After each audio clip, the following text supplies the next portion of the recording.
Kahramanmaraş'ın Türkoğlu ilçesinde bulunan Çakallı Kavşağı'nda meydana gelen trafik kazasında iki araç çarpıştı. Kazada bir kişi yaralandı. Edinilen bilgilere göre kaza gece saatlerinde Çakallı Kavşağı'nda gerçekleşti. Sürücülerinin kimlikleri henüz belirlenemeyen iki araç kavşakta çarpıştı. Çarpışmanın etkisiyle araçlardan birinde bulunan bir kişi yaralandı. Olay yerine sevk edilen sağlık ekipleri yaralıya ilk müdahaleyi yaparak ambulansla hastaneye kaldırdı. Yaralının sağlık durumu hakkında henüz detaylı bir açıklama yapılmadı. Kaza nedeniyle bir süre kontrollü olarak sağlanan trafik akışı, araçların olay yerinden kaldırılmasının ardından normale döndü.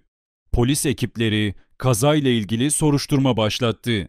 Kazanın nedenine ilişkin incelemeler sürüyor. Ben buraya kadar koştum.